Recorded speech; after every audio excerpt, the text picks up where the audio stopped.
ॐ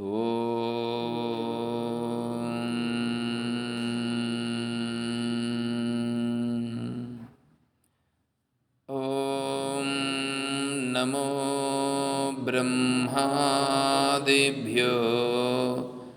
ब्रह्मविद्यासम्प्रदायकर्तृभ्यो वंशऋषिभ्यो महद्भ्यो नमो गुरुभ्यः। ॐ शङ्कारूपेण मच्चित्तं पङ्कीकृतमभूद्यया किं करीयस्य सा माया शङ्कराचार्यमाश्रयेत्। ॐ युक्ताहारविहाराय विविक्तस्थलवासिने मलयाळयतीन्द्राय ब्रह्मनिष्ठाय ते नमः। ॐ नारायणं नमस्कृत्य नरं चैव नरोत्तमं देवीं सरस्वतीं व्यासं ततो जयमुदीरयेत्। ॐ सहना भवतु सहनौ भुनक्तु सह वीर्यं करवावहै तेजस्विनावधीतमस्तु मा विद्विषावहै। ॐ शान्तिः शान्तिः शान्तिः। हरिः ॐ तत्सत्।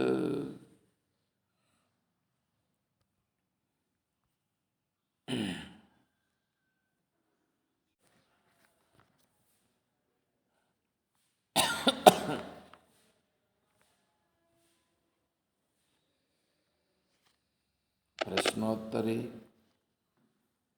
ఇందులో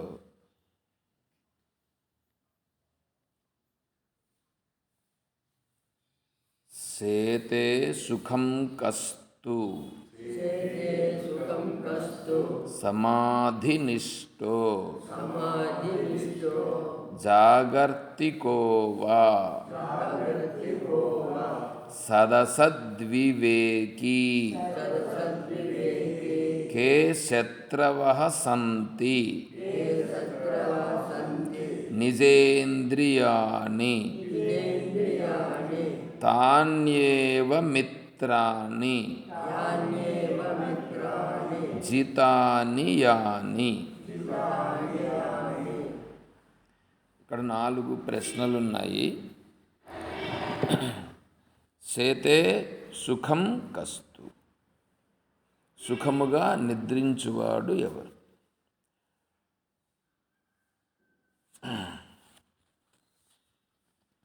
అన్నప్పుడు దాని గురించి జాగ్రత్త స్వప్న సుషుప్తులు అనేటువంటివి ఏవైతే ఉన్నాయో, జాగ్రత్త అవస్థ, స్వప్నావస్థ, సుషుప్తి అవస్థ అనేటువంటిది ఆత్మస్వరూపానికి లేదు.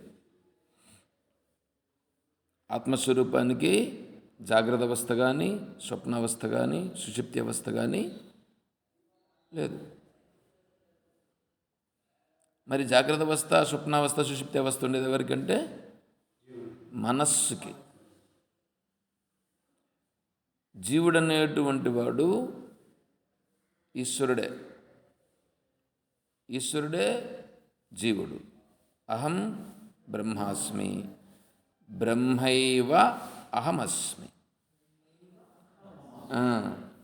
నా నుంచి బ్రహ్మ దగ్గరకు పోతున్నాం. అహం బ్రహ్మ అస్మి, నేను బ్రహ్మము అయి ఉన్నాను.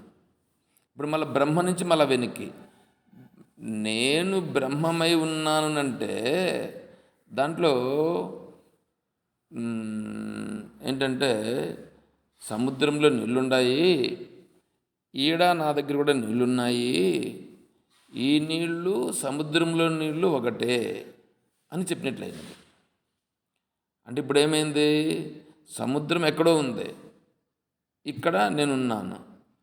ఈడుండే నీళ్లు సముద్రంలో ఉండే నీళ్లు ఒకటే.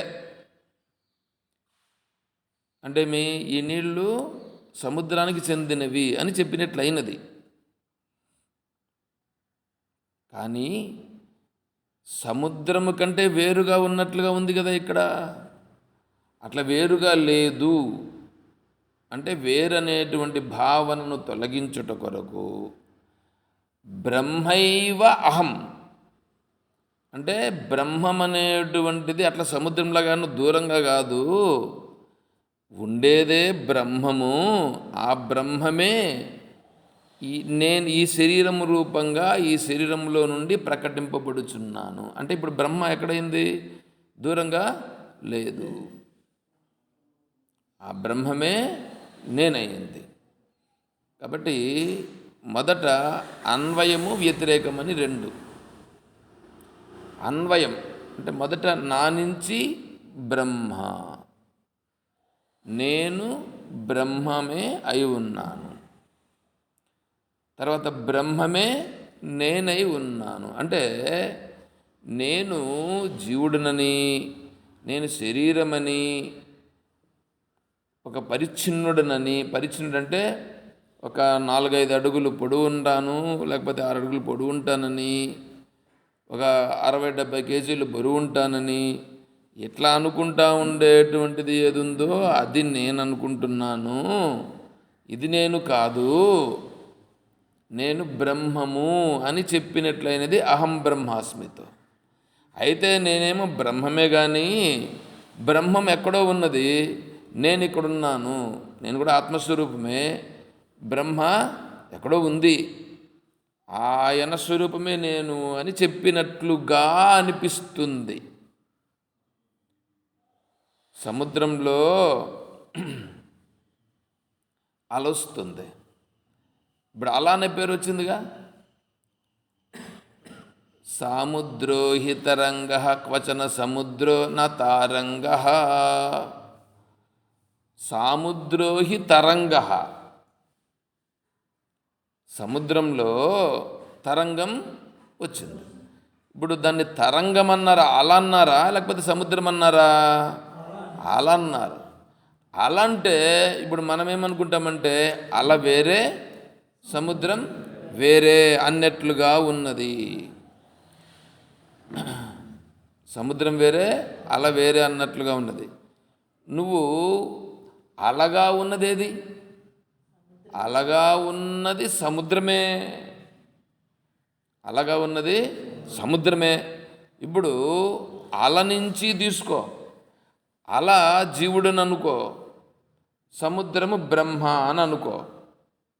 అప్పుడేమైంది? అలగా కొద్దిగా లేచినట్లుగా అయ్యింది, అది జీవుడైనాడు. జీవుడు వేరుగా ఉన్నాడా ఇప్పుడు సముద్రం కంటే? అందుకనే వెంటనే సముద్రమే అలగా ఉన్నది. అలాగే అహం బ్రహ్మాస్మి, నేను బ్రహ్మమే ఉన్నాను. ఇప్పుడు బ్రహ్మ ఎక్కడుంది? బ్రహ్మ ఎక్కడో ఉందా? సముద్రం. సముద్రంలో నుంచి సముద్రమే అలగా తెలుస్తూ ఉంది. సముద్రమే అలగా తెలుస్తూ ఉంది. అట్లాగా సముద్రమే అలగా తెలిసినట్లు ఈశ్వరుడే జీవుడుగా తెలుస్తున్నాడు. ఈశ్వరుడే జీవుడుగా తెలుస్తున్నాడు. ఈశ్వరుడే జీవుడుగా తెలుస్తున్నాడంటే ఏమైనా ఈశ్వరుడు దూరంగా ఉన్నాడా? కాదు. సముద్రంలాగా సముద్రమే అలగా కనిపించినట్లు అంతటా ఉన్నటువంటి బ్రహ్మమే ఇక్కడ జీవుడుగా తెలుస్తున్నాడు. అంటే అప్పుడు ఇక్కడ ఉన్నది ఎవరు అంటే బ్రహ్మమే ఉన్నది. బ్రహ్మమే ఉన్నది. బ్రహ్మమే ఉంటే ఇక్కడ సుఖదుఖములు అనుభవిస్తున్నది ఎవరు? బ్రహ్మమేమైనా ఈ సుఖదుఖములను అనుభవిస్తున్నదా? లేదు. బ్రహ్మ సుఖములను దుఃఖములను అనుభవించుట లేదు. మరి అనుభవిస్తున్నది ఎవరు అంటే, నిజంగా చూస్తే ఈడ అనుభవించుట, సుఖమును అనుభవించుట, దుఃఖమును అనుభవించుట అనేటువంటిది ఏది ఉన్నదో, అంటే సుఖ దుఃఖములను అనుభవించుట అనేటువంటిది ఏది ఉన్నదో అది బ్రహ్మం అనుభవించుట లేదు. బ్రహ్మము అనుభవించుట లేదు. మరేం చేస్తుంది? బ్రహ్మ సాక్షిగా అక్కడ ఉంటే, బ్రహ్మ సాన్నిధ్యంలో ఇక్కడ ఉన్నటువంటి ఈ నా శక్తే మహామాయ అని చెప్పుకుంటున్నాం కదా, చెప్పాం కదా. ఆ నా శక్తే మహామాయ అని అన్నప్పుడు ఆ మహామాయ వలన ఏర్పడినటువంటి మనస్సు, బుద్ధి, చిత్తము, అహంకారము, ఇంద్రియాలు, శరీరము, ప్రాణము ఇవంతా ఉన్నాయే, ఇవి అక్కడ పనిచేసి ఇవి ఆ సుఖదుఖాలను అనుభవిస్తున్నట్లుగా ఉన్నాయి. ఈ సుఖదుఖాలను అనుభవిస్తున్నట్లుగా ఉన్నాయని వివేకము ద్వారా తెలుసుకున్నవాడు జిజ్ఞాసు. అలా తెలుసుకుంటే జిజ్ఞాసు. అలా తెలుసుకోకుండా ఈ సుఖములను దుఃఖములను అనుభవిస్తున్నది నేనే, దీనికి నేనే కర్తను, ఇక్కడ జరుగుతూ ఉన్నదంతా నేనే అని ఎవడనుకుంటున్నాడో వాడు జీవుడు. వాడు ఏమైపోయినాడు? ఇప్పుడు వాడు జీవుడుగా అయిపోయి, కర్త అయిపోయి, భోక్త అయిపోయి, దీనినంతటినీ అనుభవించుకుంటూ దానిలో పడి సతమతమవుచున్నాడు.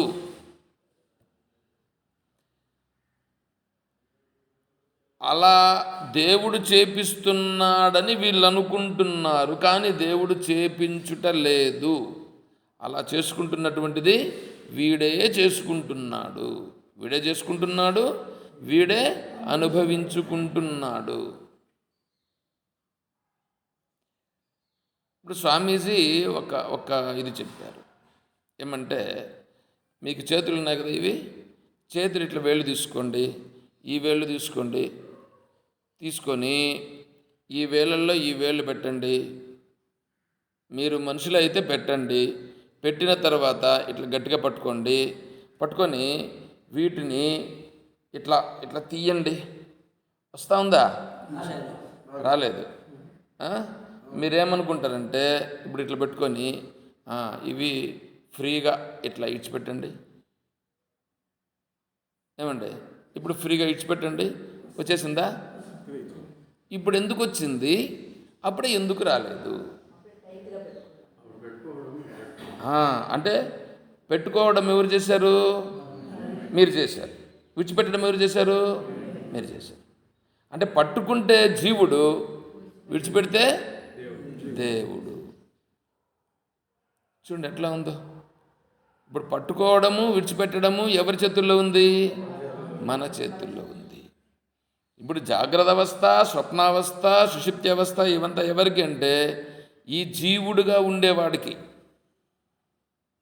ఈ జీవుడు అని ఎవడనుకుంటున్నాడో వాడికి.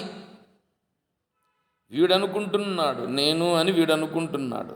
కానీ వివేకవంతుడు నేను అని ప్రయోగం చేశాడంటే ఎవరిని గురించి ప్రయోగం చేస్తాడంటే బ్రహ్మము.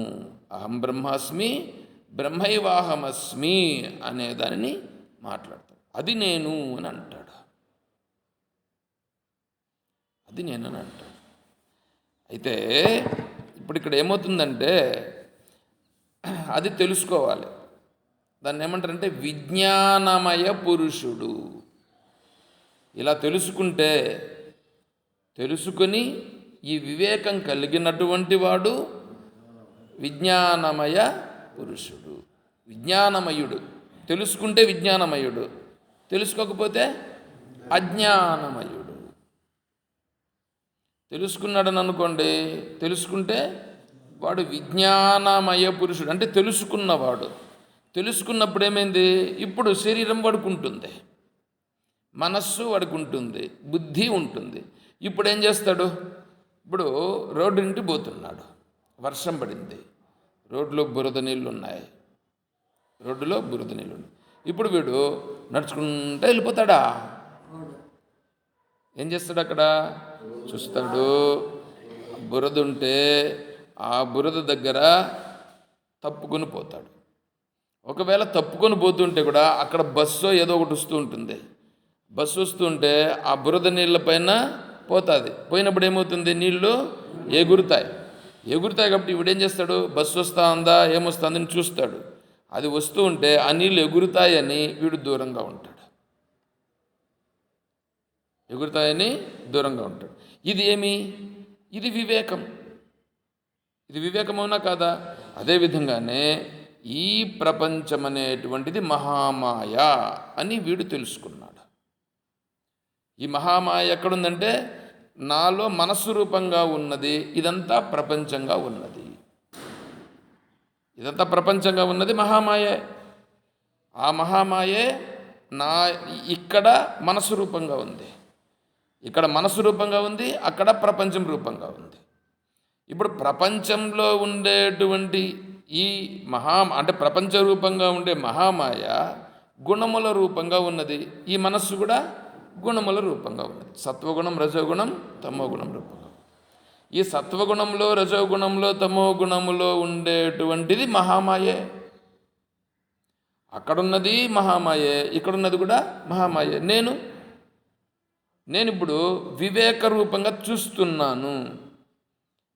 నేను వివేక రూపంగా చూస్తున్నా. ఈ వివేక రూపంగా చూసినటువంటి వాడు ఇప్పుడు గుర్తిస్తున్నాడు. ఇప్పుడు సత్వగుణం అనేటువంటిది నడుస్తున్నది. ఇప్పుడు ఆశ్రమంలోనికి వచ్చినాడు, ఆశ్రమంలో కూర్చున్నాడు, ఆశ్రమంలో విచారణ చేస్తున్నాడు, భగవంతుని యొక్క తత్వముని విచారణ చేస్తున్నాడు. ఇదేమిటి? సత్వగుణము. ఓహో, సత్వగుణంలో ఉంది ఇప్పుడు మనస్సు అని చూస్తున్నాడు. వెనకాల ఉండేవాడు అంటే విజ్ఞానమయ పురుషుడు దీనిని ఇది సత్వగుణము అని చూస్తున్నాడు. అరే, ఇక్కడికి వచ్చినా, ఇక్కడ విచారణ చేస్తున్నా, బ్రహ్మను గురించి విచారణ చేస్తున్నా, ఈ మనస్సు ఏమైందంటే వేరే విషయాలను ఆలోచిస్తున్నది. అక్కడ ఏమి జరిగిందో, టైం అయిపోతుంది, 8 కాలం అయిపోతుంది, ఏంది నిడిచిపెట్టలేదే, 8 కాలు. ఇదేమిటిదే? ఇది రజోగుణం. రజోగుణం ఏం చేస్తుందంటే నిన్ను అక్కడ ఉండనీయకుండా నీ మనస్సులో ఉన్నటువంటి రజోగుణము ఇక్కడుండే రజోగుణముతో సంబంధపడి అక్కడుండే దాన్ని ఏందో చెయ్యాలని లేపుతా ఉంది. ఇంకొంతసేపు ఉంటే ఈడింతేలే, ఈడు చెప్పుకుంటాడు, చెప్పుకొని ఇది వ్యక్తపరచడం. ఇదేమిటి? ఇది తమో గుణం. ఆడుండే తమో గుణము, ఈడుండే తమో గుణం వచ్చి ఈడొట్లొచ్చి పడుతుంది. అప్పుడేమవుతుంది? ఇది తమో గుణము. చూడండి, తమో గుణము అటుకు పోనీయట్లేదు, ఇది ఇలా వ్యక్తపరుస్తున్నది. అంటే తమో గుణము, రజోగుణము, సత్వగుణం, ఈ మూడింటిని కూడా విజ్ఞానమయ పురుషుడు గుర్తిస్తాడు. దానితో కలవడు. ఈ బురద, ఇదంతా కూడా బురద.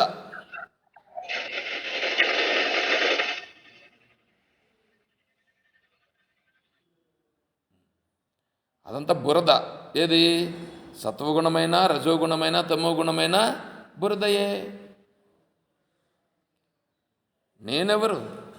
నేను విజ్ఞానమయ పురుషుడు. వీటన్నింటిని గుర్తిస్తుండేటువంటి వాడను. నేను గుర్తిస్తూ ఉండేటువంటి నేను దీనితో సంబంధపడితే ఏమవుతాను? నేను ఆ బురదలో పడుతాను, ఆ బురద నేను పూసుకుంటాను. ఇప్పుడు నేను ఆ బురద పూసుకునేదానికే నేను ఉండేది. వేదాలు శాస్త్రాలు చెప్తాండి ఇదంతా దానికా? ఆహా, కాదు. అయితే ఎట్లుండాలి ఇప్పుడు? దీన్ని గమనిస్తూ ఉండుటయే. అర్థమైందా? గమనిస్తూ ఉంటే ఏమి జరుగుతూ ఉంటే అది జరుగుతుంది. ఇప్పుడు నేను పొరపాటున బురదలో కాలు పెడితే ఏమవుతుంది? ఆ బురద ఏమవుతుంది? ఆ బురద నా నెత్తిన పడిందిగా. ఆ బురద నా నెత్తిన పడుతూ ఉంది. నేను కాలు పెడితే నా కాలంతా బురద అవుతుంది. ఒక్కోసారి ఆ బురద ఏమవుతుందంటే పొరపాటున తెలియకుండా రోడ్లో ఒకవేళ పోతున్నాడు అనుకోండి, అంతా నీళ్ళు ఉన్నాయని అనుకోండి, రోడ్డు అంతా నీళ్ళే ఉంటాయి. తెలియకుండా పొరపాటున ఇంక తప్పనిసరిగా దాంట్లో కాళ్ళు పెట్టిపోతాడని అనుకోండి, అది సర్రని జారి కింద పడిపోయే అవకాశం ఉంటుంది. అప్పుడంతా బురద అయ్యే పరిస్థితి ఉంటుంది. కాబట్టి ఎట్లా పెట్టాలి? నేను చాలా జాగ్రత్తగా పెట్టాల్సి వస్తుంది. దాంట్లో కాలు పెట్టాల్సి వస్తే ఎంత జాగ్రత్తగా పెట్టాలా? జాగ్రత్తగా పెట్టాలనా లేదా? ఎంతో జాగ్రత్తగా పెట్టాలి. ఎందుకు? దానిలో పడిపోకుండా దానిలో నుంచి దాటుకొని పోవాలి. ఎందుకంటే మధ్యలో వచ్చింది, తప్పదు. మధ్యలో వచ్చినప్పుడు దానిని దాటుకొని పోవాలి కాబట్టి చాలా జాగ్రత్తగా కాలు పెట్టి జారకుండా పడిపోకుండా ఆ 2-3 అడుగులు దాటుకుండే అంతసేపు జాగ్రత్తగా పెట్టి అది దాటుకున్న తర్వాత బయటెళ్ళి తర్వాత నీళ్లతో శుభ్రంగా కడుక్కుంటాం కదా.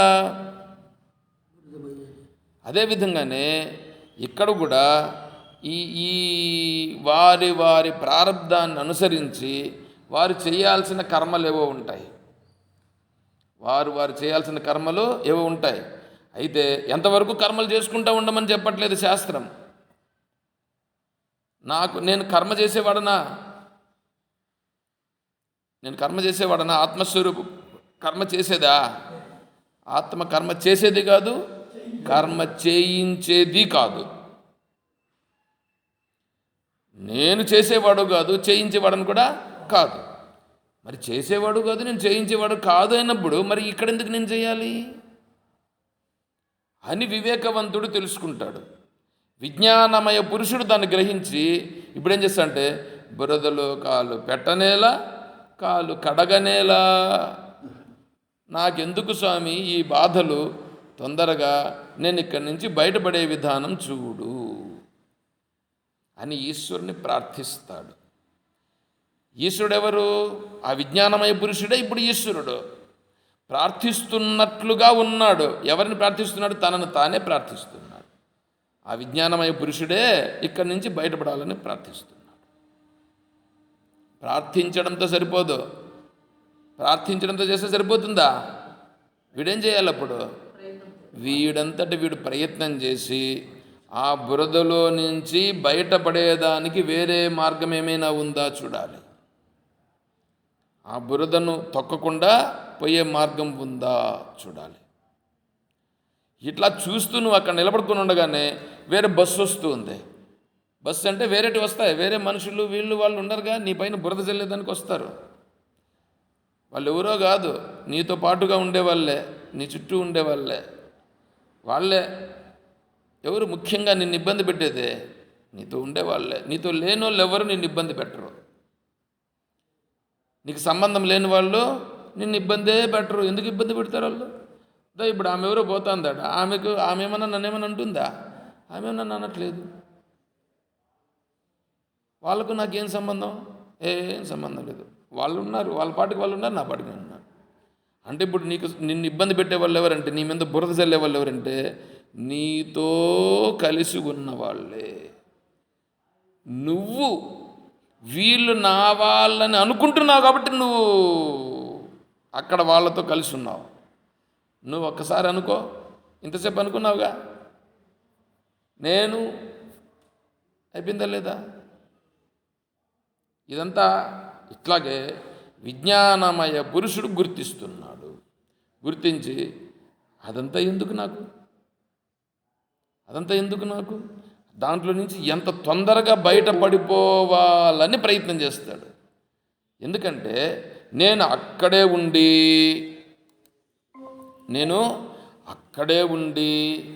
ఆ బురదలో కాలు పెట్టి కూడా నేను దాంట్లో అంటుకోకుండా ఉంటానని అనుకుంటుంటాడు. వాడు మూర్ఖుడు.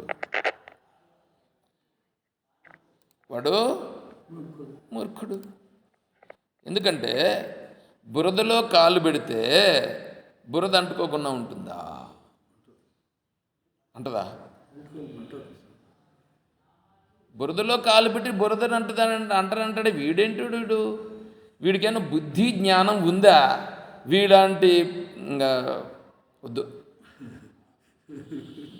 అట్లాంటి నీచుడు కనిపిస్తే వాడిని మ్లేచ్ఛుడు అనింది శాస్త్రం. వాడిని మ్లేచ్ఛుడు అనింది. అర్థమవుతుందా? వాడు మ్లేచ్ఛుడు. విద్యా వినయ సంపన్నే బ్రాహ్మణే గవిహస్తిని సుని చైవ స్వపాకే చ పండితా సమదర్శిన. కుక్కను తినే చండాలుడు. సుని చైవ స్వపాకేచ, దానిని తినేటువంటి వాడెవడు? వాడు చండాలుడు, మ్లేచ్ఛుడు, పనికిరానోడు. అట్లాంటోడు చెప్పండి, చూడండి ఎట్లా ఉందో. ఈ శరీరాన్ని పట్టుకొని, ఈ శరీరంతో ఉండేదాన్ని పట్టుకొని దాంట్లో భయపడి నాకేమీ సంబంధం లేదు నేను ఉంటానంటే ఉండిపో. ఎవడుద్దన్నాడు? దానికని నువ్వు దానిలో ఉంటూ, ఎందుకంటే దానిలో ఉంటూ బయటపడేదానికి వీలు కాకుండా ఉండేటువంటి వాళ్ళు, శాస్త్రం ఏం చెప్పిందంటే, ఇప్పుడు బ్రహ్మచారిగా ఉన్నాడు, వాడు బ్రహ్మచారిగా ఉండి విద్యాభ్యాసం చేసుకుంటున్నాడు. ఇప్పుడు వాడు ఫ్రీనే కదా, వాడిని ఎవడు అడిగే వాళ్ళు ఉన్నారు? ఎవరు అడిగే వాళ్ళు లేరు. తర్వాత వాడు వివాహం చేసుకుంటే గృహస్థుడైనాడు. అంటే ఇప్పుడు వీడు నిర్వర్తించాల్సిన కార్యాలు కొన్ని ఉన్నాయి. అంటే వాడు నెత్తిని వేసుకున్నాడుగా, గృహస్థుడైనాడు. వేసుకున్న తర్వాత గమన ఒకటి ఉండింది, ఆ ఒకటితో సరిపెట్టుకున్నాడు. ఇప్పుడు మళ్ళీ ఏమవుతుంది? సంతానం ప్రారంభమైంది, దిగుతారు. ఎంతమంది దిగుతారు? 1, 2, 3 ఎంతమంది దిగుతారు. ఇప్పుడు వాళ్ళందరితో ఏమైంది? వాళ్ళందరితో సంబంధపడింది. బురదలో కూరుకుపోతున్నాడా, లేకపోతే బురదలో నుంచి బయటపడుతున్నాడా? కూరుకుపోతున్నాడు. కానీ వీడేమనుకుంటున్నాడు?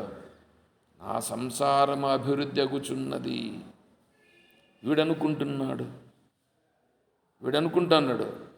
వీడనుకుంటా ఉండేది ఇప్పుడు అజ్ఞానంలో కూరుకుపోతున్నాడా, లేదా అజ్ఞానంలో నుంచి బయటపడుతున్నాడా? చూసుకోండి. బురదలో కూరుకుపోతూ దాంట్లో నుంచి బయట పడలేకుండా ఇంకా లోపలికి కూరుకుపోతున్నానని వీడు భావించకుండా ఇదే ఆనందమని అనుకుంటున్నాడు. దేవేంద్రుడు శాపవశాత్తు పంది అయినాడు. పంది అయితే పంది ఎక్కడుంటుంది? మామూలుగా బురద గుంట. అది కూడా ఏ బురద? మామూలు బురద కాదు, డ్రైనేజ్ కాలువల్లో ఉంటుంది. అంతా పనికిరాని ఆ మలమూత్ర విసర్జనలంతా చేసినటువంటివి, కడిగినటువంటివి అంతా వస్తూ ఉంటే దాంట్లో పడి ఉంటుంది. అటువంటిది దానికి చాలా ప్రీతి. దానిలో పడి పిల్లలను చేసుకున్నది. ఏది? పంది పిల్లలను చేసుకుంటే రోడ్డింటి ఆ సమయానికి నారద మహర్షి పైనుంచి చూసి కిందికి వచ్చాడు. అరే ఏంది అయినా, దేవేంద్రుడు ఎక్కడా, పంది ఎక్కడా, ఈ బురద ఎక్కడా, ఈ పనికిరాని డ్రైనేజ్ ఏంది అని అనుకొని, దేవేంద్ర ఏమిటయ్యా నువ్వు ఏదో శాపవశాన పందిగా వచ్చినంత మాత్రాన, పందిగా వచ్చింది మరి ఇంత నీచమైన బురదలో ఉన్నావేంటి అని అడిగాడు. హే నారాయణ, బాగున్నావా? ఎంత ఆనందంగా ఉందయ్యా ఇక్కడ ఈ పిల్లలతో, ఈ బురదలో ఉంటే, ఈ డ్రైనేజ్లో ఎంత ఆనందంగా ఉందో తెలుసా? నువ్వు కూడా ఒకసారి రా, ఈ వెధవలందరూ ఇట్లా ఉంటారు. ఈ వెధవలు వీడు బయటపడ్డావు, వేరేవన్నీ ఇట్లాంటి వాడు. మళ్ళీ పైగా వీడు ఒక సిద్ధాంతం వీడిది. ఇట్లాంటి వాళ్ళు దేంతో కొట్టాలా? దేంతన్నా మీరు కొట్టుకోండి, నాకు వద్దు. కాబట్టి అందుకొరకు మనం ఏం చేయాలంటే నియమములను పెట్టుకోవాలి.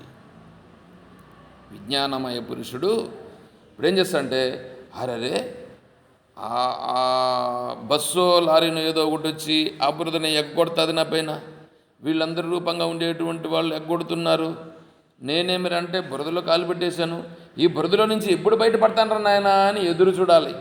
ఇప్పుడు గృహస్థుడిగా ఉండేటప్పుడు వీలు కాలేదు, గృహస్థుడిగా నుంచి అయిపోయిన తర్వాత ఇంకేం పని ఉంది నీకాడ? ఇంకేం పని ఉంది? నీకు అవకాశం వచ్చింది కదా, అవకాశం వచ్చినప్పుడు ఏం చేయాలా? ఇప్పుడు నువ్వు తెలుసుకోవాల్సింది ఏంది? ఇంతవరకు ఏదో అనుభవించినావు, అయ్యింది, ఇప్పుడన్నా నువ్వేం చేయాలంటే బయటపడరా నాయన అని చెప్పి క్రమసన్యాసం అని అంటారు దీన్ని. ముందు బ్రహ్మచారి, తర్వాత గృహస్థుడు, తర్వాత ఏం చేయాలంటే వానప్రస్థుడు. అంటే దీన్ని క్రమసన్యాసం అంటారు. సన్యాస ఉపనిషత్తులో క్రమసన్యాసం గురించి చెప్పింది. అంటే ఇప్పుడు వీడు ఇంతవరకు ప్రపంచంలోకి వెళ్ళాడు, మాయలోకి వెళ్ళాడు, ఈ శరీరముతో ఇంద్రియాలతో కలిసి వెళ్ళాడు కానీ ఇప్పుడు వాటిని తెలుసుకోవాలి. వాటిని తెలుసుకున్నాడుగా, గుర్తించినాడుగా, బురదలో పడినాడుగా, ఈ బురదలో ఉంటే ఇట్లుంటుందా అనేటువంటిది ముందు తెలుసుకోవాలి. తెలుసుకుని గుర్తించి నేను విజ్ఞానమయ పురుషుడను, నేను దీంట్లో నుంచి బయటపడాలని ఎదురు చూస్తూ ఉండాలి. ఎదురు చూసే సమయం వచ్చేసింది. ఏమిటి ఆ సమయము? అన్ని బాధ్యతలు తీరినాయి.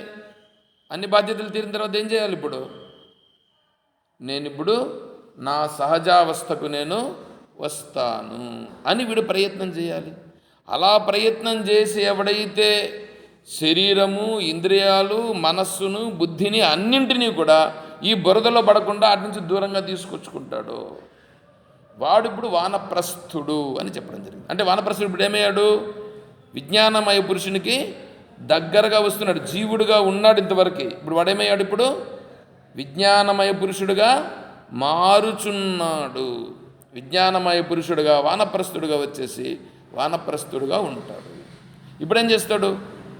వాళ్ళందరూ అనుకుంటున్నాడు వీడు మావాడని, వాళ్ళు అనుకోవాలి కానీ వీడు అనుకోకూడదు. ఇప్పుడు వానప్రస్థుడుగా ఉండేవాడు వీడు విజ్ఞానమయ పురుషునికి దగ్గర అవుతున్నాడు కదా, విజ్ఞానమయ పురుషునికి దగ్గర అవుతున్నాడు. కాబట్టి వీడు ఏం చేయాలంటే ఇప్పుడు వీళ్ళందరూ నాకు సంబంధించిన వీళ్ళంతా బురద, వాళ్ళని చూస్తే ఎట్లా చూడాలా?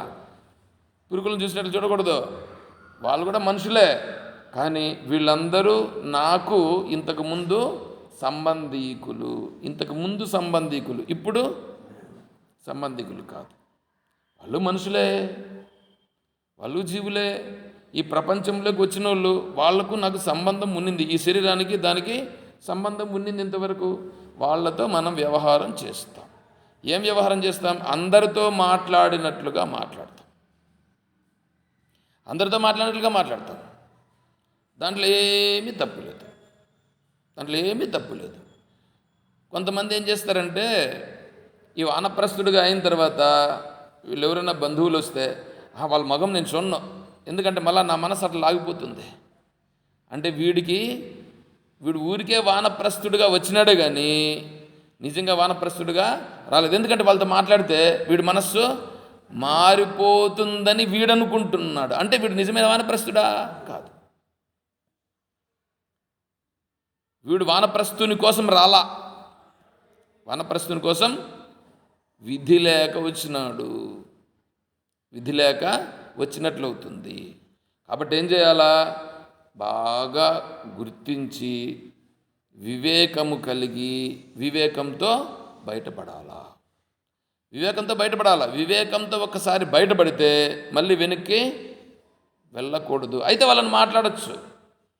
ఎట్లా మాట్లాడాలా? అందరితో మాట్లాడినట్లు ప్రేమగా మాట్లాడాలా. వాళ్ళ నుంచి బురద పడతా ఉంటుంది మన పైన, వాళ్ళ నుంచి బురద పడుతుంది. తాతయ్య, అమ్మమ్మ, నాది పెండ్లి రావాల నువ్వుని పత్రిక ఎత్తుకొని వస్తారు. తాతయ్య అంటే వీడు కరిగిపోతాడు. అమ్మమ్మ అని అంటే ఓయమ్మ ఎట్లుంటుందంటే ఆ పిలుపు వింటే ఆనందంగా ఉంటుంది. అందులో మళ్ళా తాతయ్య నాకు పెళ్ళి అంటే ఇంకా ఎట్లుంటుందే, నీ పెళ్ళిని చూసి కన్ను మూయాలని ఉన్నది, ఈయన పిండాకుడు పెట్టుకోవాలని ఉన్నది. చూడండి ఎట్లా ఉందో. వాడి పెళ్ళి చూస్తే ఏమైపోతుంది ఇడిగే? ఎంత వెధవలు కాకపోతే, మూర్ఖులు కాకపోతే ఇంక వీళ్ళని ఏమనాలా? వివేకం లేని వాళ్ళు. శాస్త్రజ్ఞానము కించిత్తు కూడా లేనివాడు ధృతరాష్ట్రుడు. రాజ్యాన్ని పట్టుకొని, వేరే వాళ్ళ రాజ్యాన్ని పట్టుకొని, ఆ రాజ్యాల్లో కూర్చొని నువ్వు దిగిపోరా నాయన అంటే కూడా దిగకుండా, అంటే వాళ్ళ కొడుకులందరినీ చంపేసిన తర్వాత కూడా నీకేం సంబంధం లేకపోయినా కూడా మళ్ళా కూర్చొని ఉన్నాడు, ఆ కుర్చీలో కూర్చొని. ఎట్లుంటుంది ఇది? అంటే ఎంత కుర్చీ పైన మమకారం ఉందో చూడు. అందరికీ అయిపోయింది, నీ వయసు అయిపోయింది, అంతా అయిపోయినా కూడా ఇప్పుడు అన్నింటి మేనేజ్మెంట్ నేను అంటే ఇప్పుడు వాళ్ళకి ఎట్లుంటుంది చెప్పండి? ధర్మరాజు దుర్యోధనతో సహా అందరినీ చంపేసినాడు, పూర్తి అయిపోయింది. అయిపోయినా కూడా పెద్దనాన్న నువ్వు పెద్దవాడవు కాబట్టి నువ్వే రాజుగా ఉండు అని అన్నాడు. అంటే సంతోషం నైనా ఉంటాను.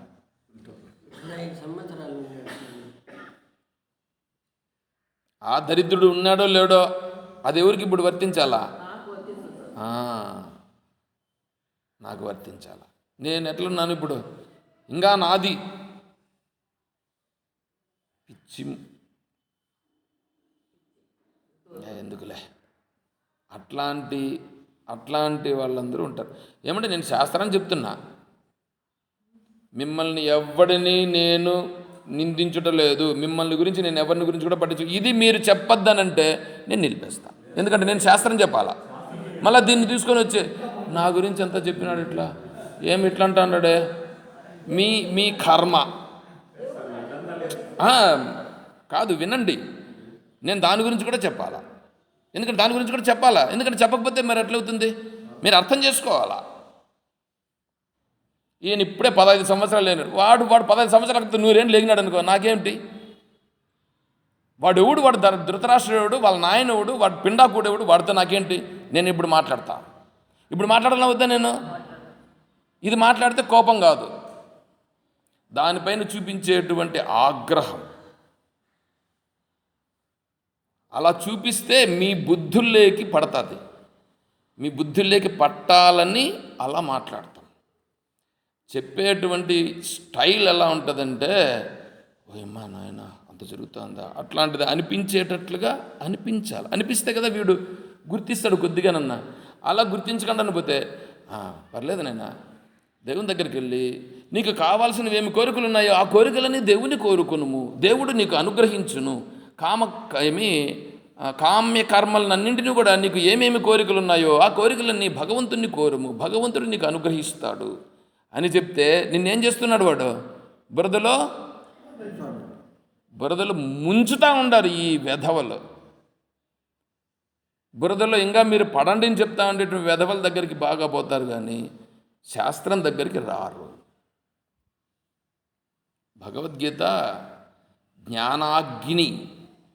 జ్ఞానాగ్ని ఉంది కదా, అందులోనే జ్ఞానాగ్ని దగ్ధ కర్మాణి జ్ఞానాగ్ని సర్వకర్మాణి భస్మసాత్ కురుతే తథా. అర్థం చేసుకోండి.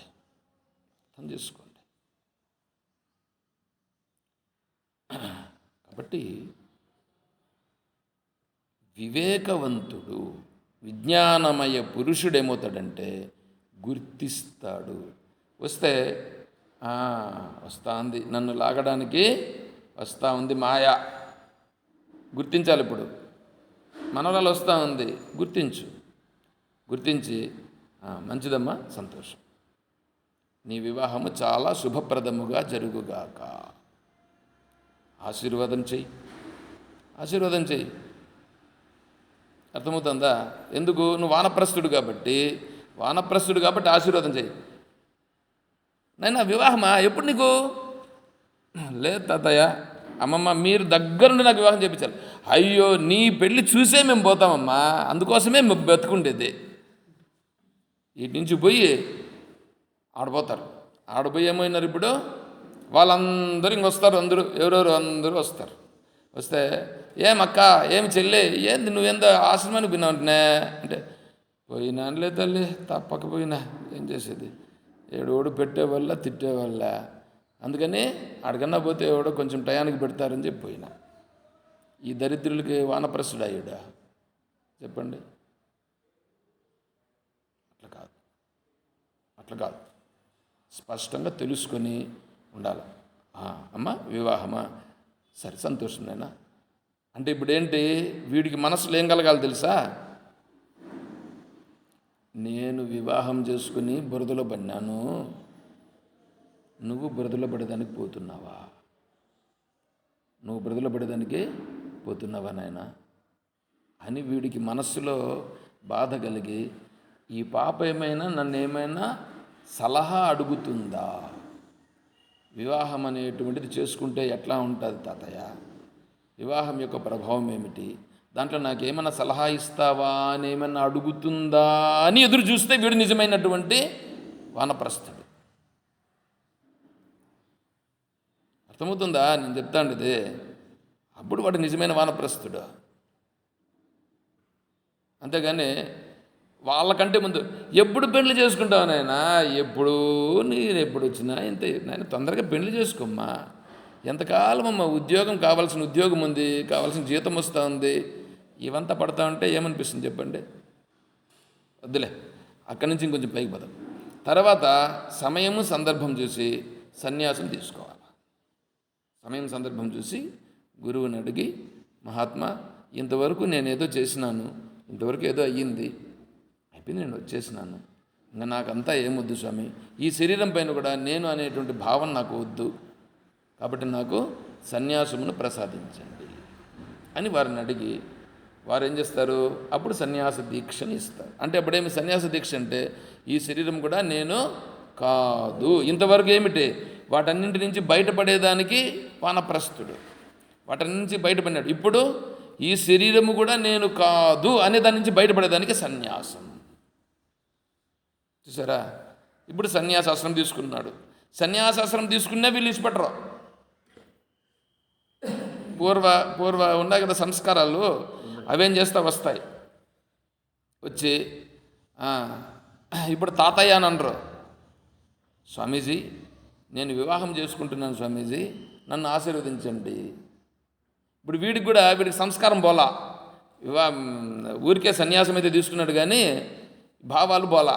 అప్పుడు అవునా, చాలా సంతోషం నైనా, నా వంశమంతా పెరగాల, నా వంశము వృద్ధి చెందాలి. వీడు ఇంకేంది, వీడి సన్యాస, నా వంశం అని అంటున్నాడంటే వీడు సన్యాస. వీడు జాతి నీతి కుల గోత్ర దూర గమ్మనన్నాడు. జాతి లేదు, నీతి లేదు, కులము లేదు, గోత్రము లేదు అని చెప్పి అక్కడ చెప్పి వీడు వచ్చి ఇప్పుడు మళ్ళీ ఏమంటున్నాడు, నా కులము నా వంశం అభివృద్ధి చెందుగా కానీ నేను ఆశీర్వదిస్తున్నట్టు ఈ దరిద్రుడిని ఏమనాలా? వీడు దరిద్రుల్లోకెల్లా దరిద్రుడు, దరిద్రులలోకెల్లా దరిద్రుడు వీడు. అంటే పనికిరాని వాళ్ళకల్లా ఇంకా పనికిరానుడు అన్నమాట. కానీ ఇప్పుడు వీడేం చెప్పాలంటే, అమ్మ నేను సన్యాసిని, సన్యాసిగా ఉండేవాడిని నిన్నేమని ఆశీర్వదిస్తాను, నేను ఆశీర్వాదం చేస్తే ఏమని ఆశీర్వాదం చేయాలా? సన్యాస దీక్ష తీసుకొని మీరు కూడా తత్వాన్ని తెలుసుకొని బ్రహ్మస్వరూపులు కానని అని చెప్పాలి. నేను అది చెప్పాలి. కానీ నువ్వు వివాహం చేసుకొని నా వంశం అంతా అభివృద్ధి చెందాలనంటే వీడినేమనలేడు, వీడంత వ్యర్థం ఇంకొకడు లేడు అని అర్థం. చూసారా? కాబట్టి అంటే సన్యాసిగా అయినా కూడా వీడి యొక్క సంస్కారాలు పోలేదు కాబట్టి వీడు నిజమైన సన్యాసి కాదు. సన్యాసులుగా ఉండే వాళ్ళని గృహస్థుల ఇంట్లోకి పిలిచి యజ్ఞం చేయించుకుంటారు. మా ఇంట్లో కాలు పెట్టు స్వామి, మీరు వచ్చి ఆశీర్వాదం చేస్తే మాకు ఏదేదో అభివృద్ధి అయిపోతుంది నీళ్ళు అంటారు. అందుకు ఇల్లు కూడా కాసుకొని ఉంటారు. ఎందుకంటే వాళ్ళ ఇంటికి పోతే ₹1,00,000 దక్షిణ వస్తుంది. అంటే వీడు దేనికి దాసుడు? ఇప్పుడు ₹1,00,000 దాసుడు వీడు ఒక సన్యాసి, వాడిని కూడా వీడు పట్టుకున్నాడు, వీడు పోయి వాడు దొందే రెండు కుక్కలే. అదొక కుక్క, అదొక ఎర్ర కుక్క, ఇదొక నల్ల కుక్క, అంతే తేడా, వేరింగేమిలే. కాబట్టి ఇప్పుడు విజ్ఞానమయ పురుషుడిగా ఉండేవాడు దీన్ని అంతటినీ చూస్తాడు. బురద, మాయ, ఈ మాయలో నుంచి నేను బయట ఎప్పుడు పడుతాను, ఎలా పడుతాను అని ప్రతి క్షణము చూసేటప్పుడు ఎలా చూస్తాడు దాన్ని? అంత బురద నా నెత్తిన పడుతూ ఉంది, దాని నుంచి నేను ఎట్లా కాపాడుకోవాలి, దాని నుంచి నేను ఎట్లా కాపాడుకోవాలి? కవచం, కవచం వేసుకున్నాం కదా.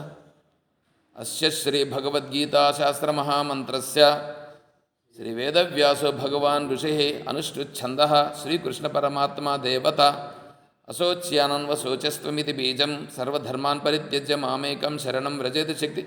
అరే ఆ మంత్రం చెప్తున్నావు అంటే దాంట్లో మధ్యలో గ్యాపులేంటి? గ్యాపులు ఒకటి పిచ్చి పిచ్చి వెధవలు. నేను చెప్పుకుంటాను, నేను మంత్రాన్ని తీసుకుంటున్నాను. ఆ మంత్రాన్ని చెప్పినటువంటి వాడు వేదవ్యాస మహర్షుల వారు. వేదవ్యాస మహర్షుల వారు చెప్పినారు, ఆ మహర్షుల వారికి నమస్కారం. ఛందస్సు అనుష్ఠిత ఛందస్సుతో ఉన్నటువంటిది, ఆ ఛందస్సు వేదరూపమైనటువంటిది, గాయత్రి మాత స్వరూపం. ఇందు చెప్తున్నది నోటిలో గాయత్రి మాత యొక్క స్వరూపానికి నమస్కారం. శ్రీకృష్ణ పరమాత్మ, ఇక్కడ ఉన్నది శ్రీకృష్ణ పరమాత్మ, ఆ దేవునికి నమస్కారం. అశోచ్యానన్వశోచస్తం ఇది బీజం, అశోచ్యానన్వశోచస్తం ఇది బీజం. సర్వధర్మాన్ పరిత్యజ్య, ఆడ గ్యాపు కొడవలు ఎత్తుకొని నరికి సర్వధర్మాన్ పరిత్యజ్య. ఏంటి వెధవలంటే ఇల్లు. మామేకం శరణం వ్రజేతి శక్తి, అక్కడ గ్యాప్ రాకూడదు. అక్కడ చెప్తాను, నువ్వు ఆవాహన చేస్తున్నావు. సర్వధర్మాన్ పరిత్యజ్య మామేకం శరణం వ్రజేతి శక్తి అహం త్వా సర్వపాపేభ్యో మోక్షయిష్యామి మా శుచేతి కీలకం మచ్చిత్త సర్వదుర్గాని మత్ప్రసాదాత్ తరిష్యసీతి. కవచం, కవచం వేసుకున్నాను కదా నేను. మచ్చిత్త సర్వదుర్గాని మత్ప్రసాదాత్ తరిష్యసీతి, దాని అర్థం చూసుకో. మచ్చిత్త సర్వదుర్గాని మత్ప్రసాదాత్ తరిష్యసీతి, ఆ శ్లోకాన్ని తీసుకో, అది కవచం. ఇప్పుడు వీడు బయట తిరుగుతుంటే నాకు కవచం ఇది రావాలి. ఇప్పుడు కవచం, కవచం ఏం చేస్తుంది? బయట నుంచి వచ్చేటివన్నింటినీ అంటే ఇప్పుడు అది కాపాడాలనా? అది కాపాడడం కాదు వెధవా, ఆ మంత్రమును నువ్వు తీసుకో. నువ్వు బయట పోయినప్పుడంతా ఆ మంత్రం ముందర మచ్చిత్త సర్వదుర్గాని. మచ్చిత్త అంటే ఇప్పుడు నీ చిత్తం ఏం కావాలా? నువ్వు ఎక్కడ బయట పోయినా కూడా నేను విజ్ఞానమయ పురుషుణ్ణి అని ఉండుట,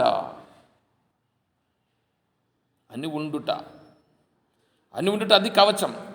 నువ్వు అక్కడ అలా దాన్ని పెట్టుకోవాలా, నువ్వు పెట్టుకోవాలి కానీ అది కాపాడుతుంది కాదు. మత్ప్రసాదాత్ తరిష్యసీతి, మత్ప్రసాదాత్, ఆ చిత్తం ఎప్పుడైతే విజ్ఞానమయ పురుషునిగా అయ్యిందో అప్పుడేమవుతుంది? బయట నుంచి వచ్చే బురద ఏదైతే ఉందో వచ్చి పడతా ఉంటుంది నెత్తిన. బురద నువ్వు గమ్మున ఉంటే కూడా ఏమి ఇచ్చిపెట్టరు బయట ఉండేటువంటి వాళ్ళు. నువ్వు గమ్మున ఉన్నా కూడా బయట ఉండేవాళ్ళు బురదను వేస్తూ ఉంటారు నేను ఎత్తిన. అప్పుడేం చేయాలా? ఆ బురద వచ్చి పడినా పడకుండా నన్ను కాపాడేటువంటిది నా చిత్తములో నేను విజ్ఞానమయ పురుషుడను.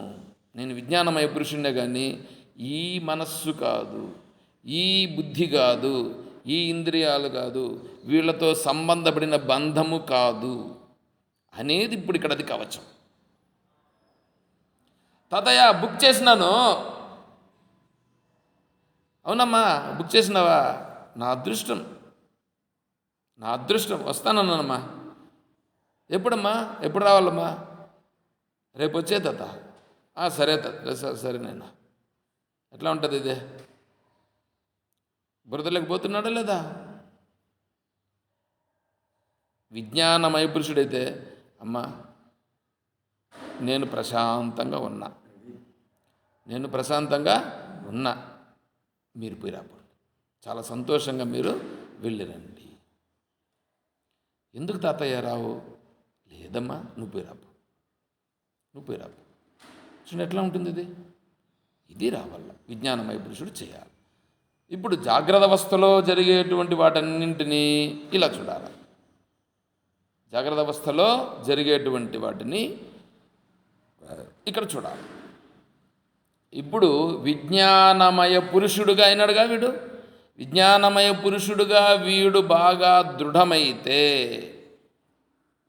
విజ్ఞానమయ పురుషుడిగా వీడు దృఢమైతే ఇది సత్ దానిని గుర్తిస్తుంది. సత్ అంటే ఏమిటి అనేది దానికి తెలుస్తుంది. దేనికి? విజ్ఞానమయ పురుషునికి సత్ అనేది అనుభవానికి వస్తుంది. వాడికే అసత్ కూడా అనుభవానికి వస్తుంది. అంటే సత్ అంటే ఉండేది, అసత్ అంటే లేనిది. లేనిది ఇక్కడ ఎదురుగా కనిపిస్తున్నదే, వీడి దృష్టిలో ఇదంతా వస్తుంది, బురద నేస్తూ ఉందే, ఇదంతా లేనిది. కానీ ఉందిగా. అరే ఉంది కాదు, ఉందని నేను అనుకుంటున్నాను. నేను అనుకొని అదేమైంది? బాగా గట్టిపడింది. ఉందని అనుకొని గట్టిపడింది. నా మనవరాలను అనుకున్నావు కాబట్టి మనవరాలు గట్టిపడింది. నీ మనస్సులో ఒక జీవి కొత్తగా వచ్చింది. ఈ ప్రపంచంలోనికి ఇంకొక జీవి కొత్తగా వచ్చినది అని అనుకుంటే జీవి కొత్తగా వచ్చిందని చూస్తావు, కానీ మనవరాలు వచ్చిందని చూస్తావా? మనవరాలనే భావన లేదు. ఈశ్వరుని యొక్క వైభవం మమయో నిర్మహద్బ్రహ్మ తస్మిన్ గర్భం దధామ్యహం సంభవ సర్వభూతానాం తతో భవతి భారత సర్వయోనిషు కౌంతేయ మూర్తయః సంభవంతి యాః తాసాం బ్రహ్మ మహద్యోనిః అహం బీజప్రదః పిత. ఈ సర్వయోనుల ఉండి వాటి ద్వారా నేనే ఇక్కడ అవన్నీ పుట్టేటట్లు చేస్తున్నాను. భగవంతుని యొక్క వైభవం చూడు ఎంత స్పష్టంగా తెలుస్తుంది. ఆహా, భగవద్ వైభవము ఇంకొక జీవి రూపంగా అవతరించినది. కృష్ణుడు కాదు అవతరించిండేదే, ఈ జీవుని రూపంగా భగవంతుడు అవతరించినాడు. ఆహా, పరమేశ్వర నీ వైభవం ఎంత గొప్పదయ్యా, నీ వైభవం ఇలా ప్రకటిస్తున్నావా అని భగవంతుని యొక్క వైభవాన్ని చూస్తారు. కానీ మనవరాలా ఇట్లాంటి పోకడలతో ఉండే వలన మనమేమి చేయలేము. కాబట్టి గుర్తించి విజ్ఞానమయ పురుషుడిగా అయ్యి వీడిలా వస్తే అప్పుడేమవుతుందంటే అక్కడ జాగ్రత్త అవస్థ కానీ, స్వప్నావస్థ కానీ, సుషుప్తి అవస్థలో కానీ ఈ 3 అవస్థలు విజ్ఞానమయ పురుషునికి లేవు అని గుర్తిస్తాడు. ఇలా ఎవడు లేవని గుర్తిస్తున్నాడో వాడు సమాధినిష్ఠుడు. ఇంకా నేను సదసద్వివేకం గురించి చెప్పాలని నిన్న అనుకున్నాము, కానీ ఈ సమాధి నిష్ఠుని గురించి వచ్చి దాంట్లోకి పడిపోయినాము. ఇక్కడ ఇవి చెప్పుకుంటూ పోతే ఎట్లుంటుందంటే పోతానే ఉంటుంది ఇట్లాగా. దీని గురించి చెప్తే ఇంకా నేను మొన్ననే చెప్పినాను, ఇది ఒక 4 రోజులు చెప్పచ్చు అనేసి. కాబట్టి ఎందుకంటే దాన్ని చూస్తే అట్లా వెళ్ళిపోతుంది మనసు, అట్లా వెళ్ళిపోతూ ఉంటుంది. అయినా పర్లేదు, ఎందుకంటే మనకు అవసరమైనటువంటి అంశం. కాబట్టి ఇప్పుడు మనం ఏం కావాలి? ఇప్పుడు విజ్ఞానమయ పురుషుడు కావాలన్నా అజ్ఞానమయ పురుషుడు కావాలన్నా అనేది నిర్ణయం మన చేతుల్లోనే ఉన్నది.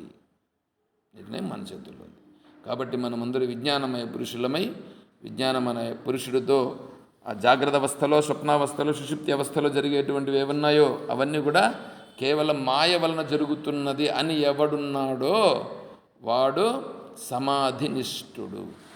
యా నిశా సర్వభూతానాం తస్యాం జాగర్తి సంయమి యస్యాం జాగ్రతి భూతాని సా నిశా పశ్యతో మునేః. యా నిశా సర్వభూతానాం తస్యాం జాగర్తి సంయమి. అది సంయమ వ్రతం. సంయమి యానిష. వీళ్ళందరూ ఏం చేస్తున్నారంటే వీళ్ళు వ్యవహారాలు లేకపోతున్నారు. ఇంద్రియ వ్యవహారాలు, ప్రాపంచిక వ్యవహారాలు, మనోవ్యవహారాలు ఈ ప్రపంచంలో పడి మునుగుతున్నారు. ఇదంతా కూడా వీడు ఇది సత్యమని అనుకుంటున్నాడు. ఇది నిశ. నిశ అంటే రాత్రి. వీడు ఆత్మస్వరూపానికి వ్యతిరేకంగా కదా పోతున్నాడు. వీడు ఆత్మస్వరూప మార్గంలో పోతున్నాడా? ఆత్మస్వరూపానికి వ్యతిరేకంగా పోతున్నాడా? ఆత్మస్వరూపానికి వ్యతిరేకమైనటువంటిది ఏది ఉందో స్వప్న ని స్వప్న నిద్ర స్వప్న నిద్ర ఏమి స్వప్న నిద్రాయుతావాద్యౌ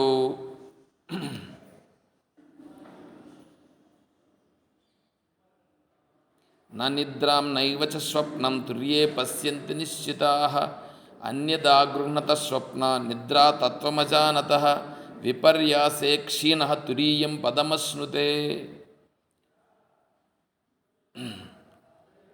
ఇవి గౌడపాదాచార్య స్వామి వారు చెప్పినటువంటిది. ఇవన్నీ మనకు అర్థం కావాలంటే అంతఃకరణ శుద్ధి కలగాలి. అంతఃకరణ శుద్ధి కలిగే మార్గంలో మీరు జపము అదేవిధంగానే ధ్యానము చేసి అటువంటి మార్గంలో మీరు వచ్చి మీరు ప్రశ్నలు అడుగుతూ వస్తే అప్పుడు నేను వాటిని చెప్తా. ఎందుకంటే దాన్ని కూడా స్పృశించాలి కాబట్టి దాన్ని స్పృశించినాను. కాబట్టి యా నిశా సర్వభూతానాం తస్యాం జాగర్తి సంయమి అంటే విజ్ఞానమయ పురుషుడు ఉన్నాడే, ఆ విజ్ఞానమయ పురుషునికి ఇదంతా కూడా అజ్ఞాన అవస్థలు. జాగ్రత్త అవస్థ, స్వప్న, సుషుప్తి అవస్థలన్నీ కూడా అంత అజ్ఞానము. ఇదంతా అజ్ఞానం, ఇదంతా మాయ. అతను ఎలా ఉంటాడు? అతను తన స్థితిలో తను ఉంటాడు. అతను నిజంగా తన స్వరూపంలో తను ఉన్నవాడు అవుతాడు. అందుకని విజ్ఞానమయ పురుషుని దృష్టిలో ఇదంతా రాత్రి. ఈ రాత్రి విషయంలో అతనికి దృష్టిలో ఇది రాత్రి. ఈ రాత్రిలో వీళ్ళందరూ మేల్కొని ఉంటారు. వీళ్ళందరి దృష్టిలో అది రాత్రి. ఏది? విజ్ఞానమయ పురుషుడు, విజ్ఞానమయ తత్వం రాత్రి. ఎవడు పట్టించుకుంటున్నాడు ఆత్మస్వరూపాన్ని గురించి? ఎవడు పట్టించుకోడు. కాబట్టి ఆ ఆత్మస్వరూపాన్ని గురించి పట్టించుకోకుండా విడిచిపెట్టినటువంటి వాళ్ళు ఆత్మస్వరూపము అనేటువంటి దాన్ని రాత్రిగా పోల్చి వాళ్ళు రాత్రిలో మాకొద్దులే, ఆ రాత్రిలో వాళ్ళు వండుకోనిలే అని వాళ్ళు ఉన్నారు. కాబట్టి ఈ సంయమి అయినటువంటి వాడు, విజ్ఞానమయ పురుషుడైనటువంటి వాడు తన స్వరూప స్థితిలో ఉండి వీటన్నింటినీ కేవలం చూస్తూ ఉంటాడంతే, వికారము చెందకుండా ఉంటాడు. ఇది బాగా పట్టుబట్టాలంటే ఏం చేయాలంటే జపం చేయాలి, ధ్యానం చేయాలి. జపం చేసేటప్పుడు, ధ్యానం చేసేటప్పుడు ఆ భావనతో ఉండాలి. ఏమని? విజ్ఞానమయ పురుషుడు. ఇప్పుడు చెప్పినాం కదా, విజ్ఞానమయ పురుషుడు అంటే ఈ భావనతో జపం ఉండాలి. లేకపోతే ఓం రామాయ నమః అని అంటున్నామని అనుకో, విజ్ఞానమయ పురుషునికి రామాయ నమః అని పేరు. నేను రామాయ నమః అని నోటితో అనాలా, విజ్ఞానమయ పురుషుడు నేను అని ఉండాలి భావన లేకుండా జపం చేస్తే పనికిరానిది. బూడిదలో పోసిన పన్నీరు కాదు, బూడిదలో పన్నీరు పోయారు, నెయ్యి పోస్తారు. వీడు వస్తాడు, యజ్ఞం జరుగుతూ ఉంటుంది, లాస్ట్లో వస్తాడు. ఈయనకి పండ్లు చాలా ఎక్కువ పండ్లు యజ్ఞం జరుగుతూ ఉంటే కూడా. ఇప్పుడు లాస్ట్లో వస్తారు, అప్పటికి పూర్ణాహుతి కూడా అయిపోయి ఉంటుంది. అప్పుడు ఈ పక్కలో ఉండేవాళ్ళ, సరే ఎట్లాగో వచ్చినావు, ఇందా కొద్దిగా పోయి, ఏంది నెయ్యి ఇస్తారు. ఆ నెయ్యి పోసి ఇప్పుడు ఏం ప్రయోజనం? మంత్రం లేదు, తంత్రం లేదు, ఏమీ లేదు. నెయ్యి ఎత్తుకొని ఇప్పుడు వాడు ఏం చేస్తాడు? ఆడ పోసి నమస్కారం చేస్తారు. ఏం ప్రయోజనం? ఆ నెయ్యిని వేరే వాళ్ళకన్నా వేస్తే తింటారు కదా, అది తినేది లేదు, వేస్ట్ చేస్తానులే వీడు. ఇట్లాంటి వేస్ట్ చేసేటువంటి వాళ్ళందరూ ఉంటారు. వేస్ట్ చేయడం అనేటువంటిది విజ్ఞానమయ పురుషుడు ఏం చేస్తాడంటే దేనిని వేస్ట్గా పెట్టుట అనేటువంటి దాన్ని అంగీకరించడు. ప్రతిదానిని సద్వినియోగం చెయ్యాలి. సద్వినియోగం చేయుట అనేటువంటిది చేస్తాడు. కాబట్టి బూడిదలో పోసిన నెయ్యి కాకూడదు, బూడిదలో పోసిన నెయ్యిలాగా మనం కాకూడదు. కాబట్టి గుర్తించి మనం ఈ మార్గంలో వెళ్ళాలి. అలా ఉన్నటువంటి వాడే హాయిగా ఉంటాడు. ఎప్పుడుంటాడు? ఎప్పుడు హాయే వాడికి. ఈ మధ్యలో వచ్చి బురదలు పడతా ఉంటాయి, పడినా కూడా ఏమీ వికారం చెందడు. అది అక్కడ చెప్పడం జరిగింది. సరే, రేపు మళ్ళీ సదసద్వివేకం గురించి మళ్ళీ కొద్దిగా కంటిన్యూ చేసుకుందాం. ఓం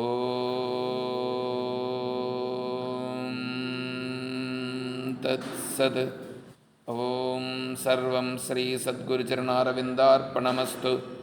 ఓం జై బోలో శ్రీకృష్ణ పరమాత్మ की జై బోలో గీతా మాతా की జై బోలో భక్త మండలి की హర నమః పార్వతీపతయే. జై సీతారాం. హరి ఓం తత్సత్. ఓం